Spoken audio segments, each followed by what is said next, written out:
Question is, how do you define friends? The word Holy Quran uses is awliya when it says that, don't have friends who are not righteous or, not Muslims. Awliya is a word that comes from wali, which means someone who's really close to your heart. You share everything with that someone. It's a very close friend. If you're asking professional acquaintances, my secretary is 72 years old. She calls me 20 times during a day to give me consults and tell me about patients. Is that friendship? No. Is that a professional relationship?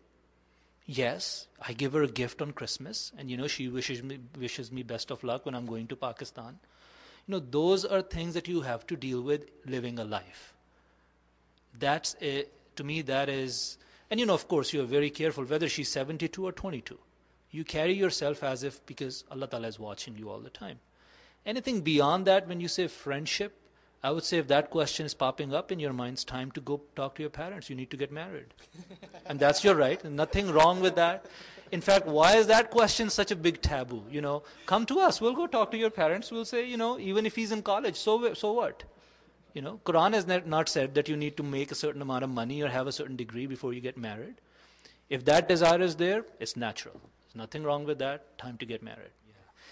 Islam believes what about 27% of the Americans also believe now. They never used to believe that, which is divinely guided evolution. 55% of Americans believe in creationism, which, as you know, is right in line with Bible. So for anybody who's not a Muslim, is a practicing Christian, it's a big problem for them to say, well, if I start believing in evolution, I've cut Christianity from its knees. So they are pretty much in a bind there. But Islam says that yes, there is an evolution, and it's proven from Holy Quran, and I would strongly recommend people to read that chapter from the book Revelation Rationality. But it's a guided evolution. It just didn't happen out of random chance. And if you're saying that it all happened randomly, what you're trying to say is that you have 6 dice with ABC around them. You throw the dice, and they line up to form a word.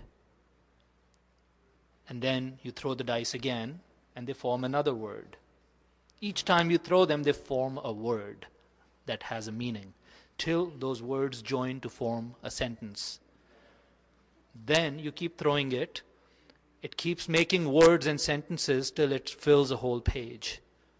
And you keep throwing it for like 6 million times, and each time those dice end up with an appropriate word till a dictionary is formed, which is like 2,400 pages thick. That's the kind of chance you're talking about if you say it just happened out of chance. So Islam believes in guided divine evolution. Murtad ki saza qatl. Murtad is a person who leaves the religion, apostate as we call it in English. Is his punishment death? Clearly, no, it is not. Okay? The Quran says a person who leaves your religion, then comes back, then leaves again, then comes back, then leaves again, he should be punished. Okay? What that's talking about is he's making a mockery of it.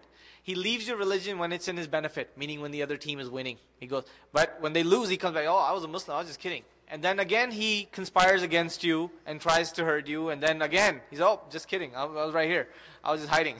So that kind of a person, to avoid that kind of a mockery of your religion, should be punished. However, it doesn't say punish him the first time he leaves your religion. It gives 5 or 6 times. So it clearly shows that a person who leaves your religion, he can leave. And the verse that we always turn to, La ikraha fid din. There is no compulsion in religion. If you tell somebody you convert today, but if you decide to leave tomorrow, I'm going to have to kill you, I'd call that compulsion. He doesn't really have an option. So there's no compulsion in religion. There's no saza of maut. There's no death penalty for an apostate. And there's a beautiful book by Hazrat Khalifat Masih Rabi Rahimahullah Ta'ala, huge, The Punishment for Apostasy in Islam. And I recommend everybody read it. This was a big issue when there was this guy in Afghanistan who decided to become a Christian, and they were going to kill him for that. Right? That's when this whole thing rose up. Oh my God, they're going to kill him. They're wrong. They have no right to kill him. He has completely the right. If he chooses and if he thinks Christianity is the right way to go for it. That's his choice. So everybody should read that book. If you'd like to ask it.